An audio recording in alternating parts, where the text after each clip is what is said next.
Dans son délire inconscient, Surena n'arrêtait pas d'appeler papa et maman. Elle ne voulait pas être seule. Soudain, une voix calme et chaleureuse se fait entendre. C'est bon. Après avoir repris conscience, la jeune fille s'est à nouveau retrouvée dans une pièce inconnue avec des inconnus. L'infirmière l'informe qu'elle est à l'hôpital, puis lui demande comment elle se sent. Surena était sur le point de crier, mais elle a senti la main chaude de quelqu'un sur son bras. En tournant la tête, elle aperçoit le même homme aux vêtements trempés, assis à côté de son lit.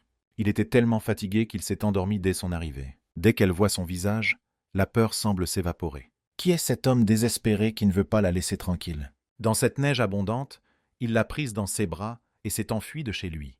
Grâce à lui, Surena a été sauvée. Lorsque la jeune fille s'est rétablie, elle est retournée chez elle avec Beryl. À partir de ce jour, elle a commencé à faire entièrement confiance à son sauveur.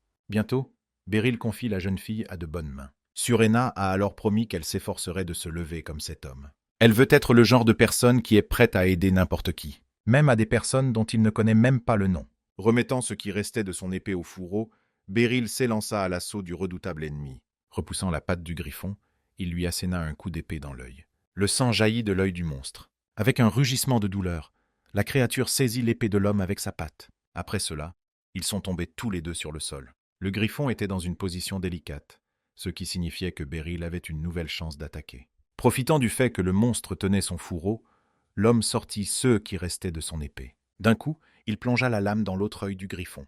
Mais soudain, il ressent une sorte de brûlure provenant du museau de la créature. Le feu brûlant fit fondre l'épée en éclats et brûla le poing de Beryl en même temps. Des flammes jaillissent des yeux que l'homme a creusés. Continuant à tenir le fourreau, Beryl commença à essayer de se défendre avec celui-ci contre les pattes du griffon. Mais le monstre se révéla beaucoup plus fort physiquement. Le poussant contre l'arbre, il commença à rassembler tout le mana qu'il avait dans la gorge. Quel genre de monstre est-ce? Il a perdu la vue, mais c'est comme s'il s'en fichait. Beryl est heureux d'avoir pu tenir aussi longtemps. Il est sûr que Surena et les autres ont pu s'échapper. Même quelqu'un comme lui pourrait être utile. Au même moment, Surena retourne sur le champ de bataille. Courant sur place, elle vit son maître plaqué contre un arbre par un griffon. Entendant le cri de sa disciple, Beryl la regarda. « Surena » s'écrie-t-il en tendant la main vers elle. En un instant, un grondement sinistre se fait entendre et une odeur de bois brûlé envahit l'espace. Le griffon fait jaillir un feu brûlant de son bec. Mais d'une manière ou d'une autre, Beryl a coupé la patte du monstre et a réussi à se mettre hors de portée de l'attaque à temps. La créature poussa un nouveau rugissement de douleur insupportable. Beryl resta encore un moment immobile, essayant de reprendre son souffle. Dans sa main, il tenait l'épée ensanglantée que Surena avait réussi à lui lancer à la dernière seconde. Griffon utilise une armure thermique qui a fait fondre l'épée de Beryl. Cependant, cette armure ne couvre pas tout son corps. Elle l'épuise également beaucoup. Maintenant, il ne pourra plus maintenir les flammes au même niveau qu'auparavant. Les épées résistantes à la chaleur utilisées par Surena vous permettront de frapper son cou, le bas de son corps et ses ailes. À eux deux, avec ces épées, ils pourront vaincre le soleil gris anormal. Après avoir discuté d'un plan d'action, Beryl et son apprenti se lancent dans la bataille contre un puissant ennemi. Mais alors qu'ils commençaient à réduire la distance, le griffon battit des ailes, formant un semblant de prison de feu autour de lui. Heureusement, Beryl réussit à se frayer un chemin jusqu'à son adversaire plus vite qu'il n'a pu activer ce sort. Avec Surena, il blesse l'ennemi par des fentes fulgurantes, coupant les muscles de ses pattes arrière. Beryl a été très surprise par la rapidité de son élève. Elle était juste derrière lui. Surena elle-même était étonnée par les compétences de son professeur. Il avait si facilement compris ce qu'elle voulait faire et avait attaqué de la même façon.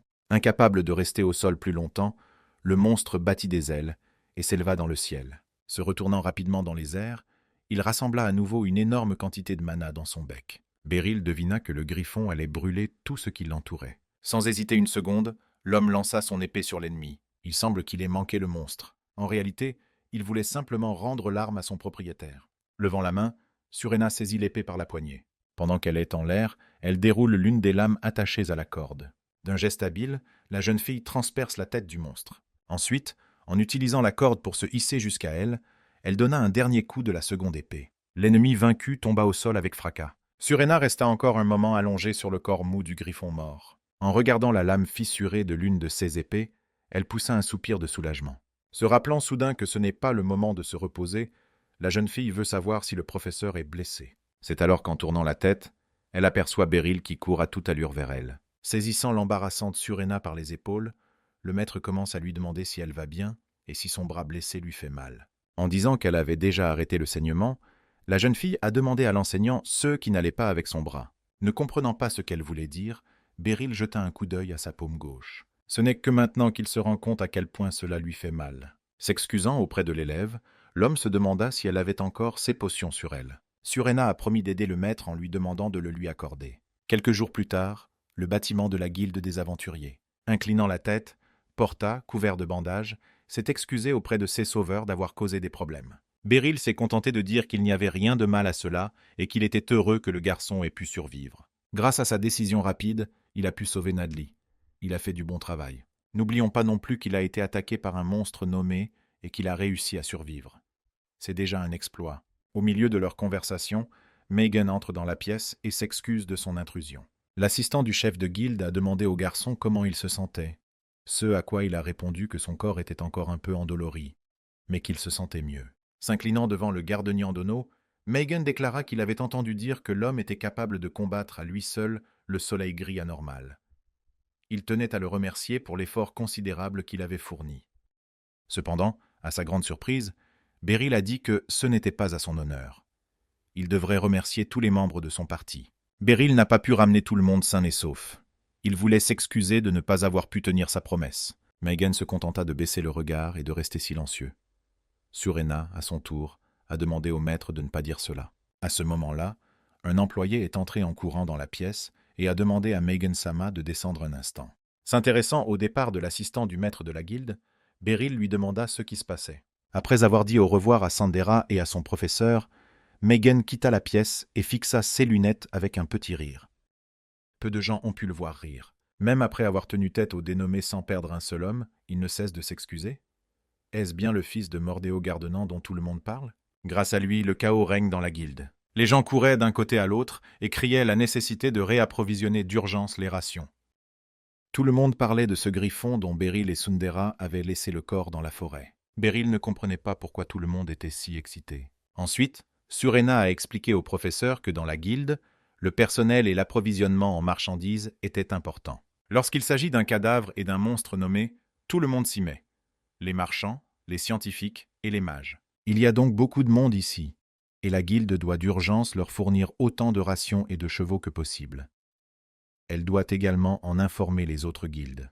La destruction d'un monstre nommé serait un événement très médiatisé. Plus tard, Beryl a invité Suren à manger. La jeune fille lui dit alors de commencer sans elle, car elle doit se changer. En attendant sa commande, Sensei réfléchissait à tout ce qui s'était passé. Il n'avait jamais imaginé que la victoire sur le griffon entraînerait une situation aussi compliquée. Pendant ce temps, une femme âgée qui se trouvait à proximité criait à tout le monde d'arrêter de tourner au ralenti et de travailler plus dur. S'approchant de l'homme assis à la table, elle pose la boîte à côté de lui et lui dit de s'activer lui aussi. Déjà changé, Surena sort de la chambre et j'ai vu le maître, pour une raison ou une autre, transporter une lourde boîte quelque part. Lorsque la jeune fille en colère s'approcha de lui et lui demanda ce qu'il faisait, Beryl décida de lui demander si elle savait où le mettre. C'est alors que Surena cria que les employés de la guilde devaient s'en occuper. S'adressant aux gens, la jeune fille leur a rappelé que c'est lui qui a tué le monstre nommé Abnormal Grayson en premier lieu. Il n'est pas un laquais qui doit faire leur travail. Beryl demande à son tour de ne pas écouter ce gamin, expliquant que c'est elle qui l'a achevé. Se redressant dans le lit, Porta appelle Salikatz. Il lui rappela que Landrid Dono, ayant toujours laissé les autres s'approprier ses réalisations, il n'avait jamais pu atteindre le rang d'océan. Beryl Dono lui ressemble beaucoup. Porta a d'abord eu peur de cet homme, car c'est lui qui a réussi à vaincre Surena-sama. Mais après avoir appris à mieux le connaître, il s'est rendu compte que c'était une personne incroyablement gentille. Alors que Porta s'apprête à serrer la main de Beryl, ce dernier porte son attention sur sa paume. À ce moment-là, il se demanda quel genre d'entraînement éreintant cet homme avait subi pour que ses paumes soient devenues ainsi. Mais il avait peur et ne pouvait pas lui poser la question. L'objectif initial de Porto était la célébrité et la réussite. Aujourd'hui, il réalise à quel point il a été naïf. Dans ce cas, je prendrai vos réalisations pour moi. Salikatz promit de comprendre. Porto, en colère, lui a crié de ne pas rêver. Il a déjà un rang d'argent, qu'est-ce qu'il lui faut de plus? Au même moment, Surena a déjà commencé à manger son déjeuner bien mérité. Bien entendu, le tout était mélangé à de la bonne bière. Assise à la même table qu'elle, Beryl, excitée, demande s'il est normal qu'elles soient les seules à se reposer. Surena lui rappelle alors qu'elles ont terminé leur travail. D'ailleurs, c'est Sensei qui est l'invité ici en premier lieu. Beryl décide alors de demander à l'élève comment les choses se sont passées depuis qu'elle a quitté le dojo. La jeune fille dit qu'elle a eu une bonne vie et que ses parents adoptifs l'ont bien élevée. Cependant, elle souhaite s'excuser auprès de son professeur pour ne pas avoir rendu visite à tous les membres du dojo. Cela faisait 20 ans, comme c'était long. Et même si elle était occupée, cela ne voulait pas dire qu'elle n'aurait pas de temps pour Sensei. Surena était égoïste. « Mais est-ce que cela a de l'importance » murmura soudain Beryl. « Il est heureux que Surena mange bien et reste en bonne santé. Elle ne devrait pas perdre son temps avec lui. Elle peut au contraire aider quelqu'un d'autre qui en a besoin. D'ailleurs, si elle le souhaitait, elle pourrait venir nous rendre visite quand elle le voudrait. Le père et la mère de Beryl seraient heureux de la voir. » Dès que Beryl a prononcé ce discours, Surena s'est tapé la tête sur la table. En le regardant, la jeune fille lui dit encore quelque chose, tout en bavardant et en riant joyeusement. Megan observe la scène depuis le côté. Ils avaient l'air d'une vraie famille maintenant.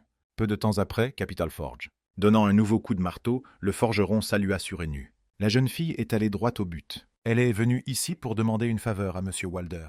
Lorsque Beryl retourna à la résidence de l'Ordre des Chevaliers, il fut accueilli par Arliusia, les joues gonflées. La regardant avec horreur, l'homme se rendit compte qu'elle semblait être en colère contre lui. Où l'était-elle? Sur le chemin de la salle d'entraînement, la jeune fille demanda au professeur comment allait son bras. Beryl a répondu qu'il allait beaucoup mieux et qu'il ne pensait pas que cela affecterait son entraînement.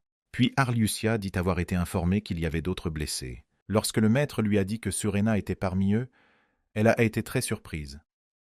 Sensei lui expliqua qu'elle lui avait dit que ce n'était rien et qu'elle n'avait été que légèrement égratignée. Soupirant, Arliusia avoua qu'elle ne s'inquiétait pas du tout pour elle. Après tout, c'est une fille très têtue. Regardant son élève avec un sourire satisfait, Beryl était heureuse de voir que les deux s'entendèrent bien. La première fois qu'ils se sont rencontrés, ils étaient comme chien et chat. « Je suis sûr que c'est à cause du soleil gris anormal. C'est le pire adversaire pour un épéiste. Sans lui, tu n'aurais pas été blessé. » Arliusia cria, accélérant brusquement le pas. Beryl devina immédiatement qu'elle était en colère parce qu'il était blessé. Tout récemment, elle a littéralement secoué l'esprit d'Embritz avec excitation lorsqu'elle l'a découvert. Pendant ce temps, dans la salle de formation. Ce soir, l'adversaire de Kuluni sera Evans Jean. Plus précisément, il s'agit de leur 4e combat de la journée. Dès que le combat a commencé, Kuluni a réduit la distance qui la séparait de son adversaire le plus rapidement possible. Elle donna ensuite un coup de pied latéral à la vitesse de l'éclair, espérant qu'Evans ne serait pas en mesure de suivre sa vitesse. Cependant, l'homme a réussi à bloquer le coup de poing. Esse's camarades qui regardaient le combat ne pouvaient s'empêcher de s'émerveiller des compétences d'Evans. En termes de compétences, il est à peu près au même niveau qu'Embritz. Mais Kuluni est aussi incroyable. Avec un corps aussi petit, elle possède une force si extraordinaire qu'un adversaire qui la combat au corps à corps n'aurait rien à lui envier. Il n'aurait tout simplement pas le temps de riposter. Evans ne peut pas tomber dans son piège maintenant. Ne tentant pas de contre-attaquer, l'homme continua à tomber en arrière. Esquiver une nouvelle attaque. Il donna un coup d'épée qui écarta l'arme de la jeune fille et la découragea d'agir de la sorte. Mais Kuluni n'allait pas s'arrêter. Même si elle avait perdu sa concentration pendant un moment à cause de cette manœuvre de défense, elle pouvait toujours continuer à attaquer. Malheureusement, malgré sa détermination, Evans esquiva une fois de plus son coup de taille, la frappant en retour dans les côtes avec son épée de bois. Le match est terminé, Evans est devenu un quadruple vainqueur. Après avoir prononcé quelques mots acerbes et agacé son adversaire, le gars lui a demandé si son côté allait bien. L'ignorant, Kuluni se met immédiatement à faire 30 pompes. Aujourd'hui, elle est toujours aussi énergique. Cela a encouragé ses camarades, qui étaient eux aussi prêts à donner le meilleur d'eux-mêmes. Au moment où Beryl entre dans la salle d'entraînement, il félicite son apprenti pour son bon travail. Lorsque la jeune fille a remercié le professeur de l'avoir encadrée encore aujourd'hui, Beryl lui a demandé si elle était sûre d'aller bien. Kuluni a répondu qu'elle allait bien et qu'elle avait juste des abdominaux douloureux. Mais ce n'est pas ce que Sensei voulait dire. Il pense juste que quelque chose ne va pas chez elle. Aujourd'hui, il a le sentiment, comme si elle faisait exprès de paraître si énergique. Se rendant compte qu'elle a été démasquée, Kuluni se lève brusquement et se précipite pour s'enfuir. Beryl l'a rattrapée pour lui parler en privé. Il s'avère que Kuluni est gênée par le fait qu'elle n'arrive pas à battre qui que ce soit ces derniers temps. Au début, elle ne s'en inquiétait pas, mais depuis peu, se fait la triste. Comprenant la raison, Beryl décida de vérifier auprès de la jeune fille pourquoi elle pensait perdre. Manque d'entraînement? Kuluni s'exprima d'un ton incertain. Dans la seconde qui suivit, elle accepta d'elle-même le fait qu'il s'agissait d'un délire. Le plus probable est que tout le monde s'est habitué à son style de combat. C'est son véritable avis. Son style est assez simple. Elle reste proche de son adversaire et attend le moment de frapper. Cependant, si l'adversaire parvient à garder ses distances, elle est incapable de l'atteindre avec son épée en raison de sa petite taille. Et lorsque cela se produit, elle ne voit pas comment gagner. Beryl est satisfaite de cette réponse. Elle est consciente de sa faiblesse. C'est l'essentiel. Pour résoudre ce problème, Sensei a conseillé à l'élève d'essayer de s'imaginer à la place de l'ennemi. Elle est forte à courte portée. Il faut donc prendre des contre-mesures. Tous les chevaliers de l'ordre connaissent son pouvoir. Mais cela ne veut pas dire qu'elle peut se permettre de perdre encore et encore. Dans un combat réel, perdre signifie mourir. Tout ce qu'elle doit faire, c'est surpasser son ennemi. Et pour cela, elle doit comprendre ce que son adversaire craint le plus dans un combat contre elle. Se levant, Beryl fit signe à Kuluni de l'accompagner quelque part. Ensemble, ils sont arrivés à une petite forge de la capitale. Il comprit à la réaction de Kuluni qu'elle était déjà venue ici. Beryl dit qu'il n'était pas venu ici lui-même, mais que Surena lui avait conseillé de s'arrêter à tout moment chez ce forgeron pour voir s'il pouvait obtenir une nouvelle épée pour remplacer celle qu'il avait abîmée. Riant maladroitement, Kuluni donna un coup de coude à Sensei et suggéra qu'il se dépêche d'entrer. Une fois à l'intérieur, Beryl découvre un vaste assortiment d'épées d'une qualité incroyable. « Qu'est-ce que tu as dit ?» Une voix masculine féroce et rugueuse se fit entendre. L'homme derrière le comptoir a demandé à voix haute au client s'il avait besoin d'écailles de dragon pour le médicament de sa femme. Mais il n'avait pas l'argent nécessaire pour envoyer une demande à la guilde. Et pour tuer personnellement le dragon, il est venu ici pour demander une épée gratuitement ? Vous avez vraiment eu une dure épreuve. Le forgeron sanglotait, incapable de retenir ses larmes. En disant qu'il comprenait, l'homme a promis de donner au client n'importe quelle arme de sa forge gratuitement. Avec un sourire trompeur de remerciement au forgeron, le client se mit à rire mentalement. Les rumeurs sur ce type ne mentèrent pas. Il est vraiment très crédule. Au même moment, la jeune fille salue l'oncle avec une histoire tragique et, après avoir expliqué qu'elle faisait partie de l'ordre des chevaliers, lui demande de répéter exactement quel est son problème. L'homme s'est contenté de faire un signe d'irritation. Le forgeron ne comprenait toujours pas pourquoi le client avait pris un air mécontent et s'était éloigné comme ça. « Walder, ça fait longtemps qu'on ne s'est pas vu, » dit Beryl d'un ton enjoué. Le forgeron, voyant le nouveau visiteur, le reconnut aussi immédiatement. Walder était également très heureux de voir son professeur. Cela faisait des années qu'ils ne s'étaient pas vus.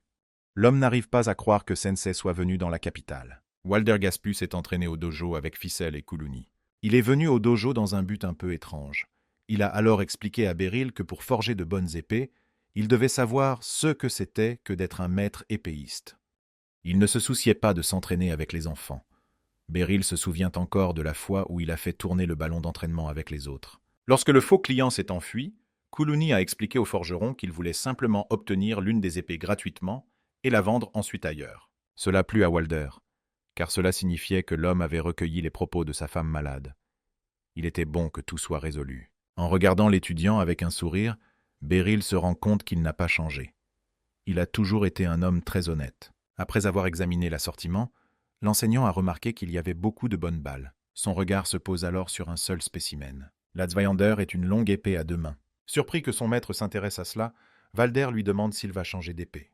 Mais ce que Beryl se demandait vraiment, c'était si une telle arme conviendrait à Kuluni. Il a dû venir ici pour trouver une nouvelle épée pour son apprenti. Toujours à la résidence de l'ordre des chevaliers, Beryl fait part de son plan à la jeune fille. Leur but était de compenser le manque de taille de Kuluni par une arme plus longue.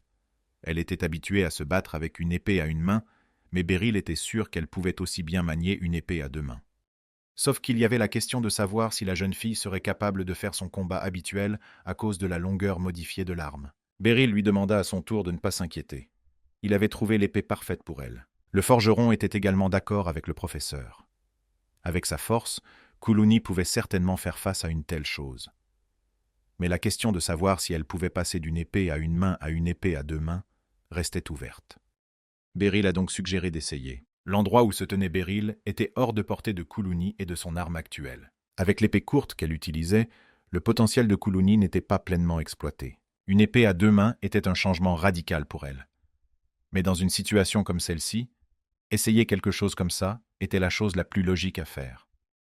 Kuluni doit d'abord faire son propre choix, et Beryl est convaincu qu'elle prendra la bonne décision. Bien sûr, il se rend compte qu'il est effrayant de choisir une voie complètement différente de celle que l'on a suivie toute sa vie. Cependant, pour l'instant, elle n'a qu'à penser à ce qu'il peut faire pour elle. Prenant le Zweihander dans ses mains, Kuluni l'examina attentivement. Ensuite, elle a placé son épée à portée de main. Cette arme était comme une nouvelle bouffée d'air pour elle. Maintenant, l'endroit où se trouvait Beryl semble être à la portée de Kuluni. Excitée par ces nouvelles sensations, la jeune fille commence à agiter le Zweihander d'un côté à l'autre, en remerciant le professeur. Lorsque Valder a enfin calmé la jeune fille pour qu'elle ne saccage pas toute la forge, Kuluni a dit à Sensei, avec admiration, qu'elle pensait pouvoir manier cette arme. Cela a plu à Beryl. Kuluni décida d'acheter l'épée, mais Valder dit qu'il allait d'abord l'affiner un peu. Le forgeron avait encore d'autres choses à faire avec le professeur. Surena est venue le voir récemment et lui a raconté beaucoup de choses. Elle commença par dire que Beryl Dono refusait de lui reconnaître le mérite d'avoir tué le monstre nommé, et se plaignit qu'il refusait également la récompense. Elle avait donc laissé à Valder un cadeau qu'il devait maintenant remettre à l'institutrice. La patte du monstre nommé Soleil Gris anormal. En utilisant cette chose et ses compétences, le forgeron créera la meilleure épée pour son sensei.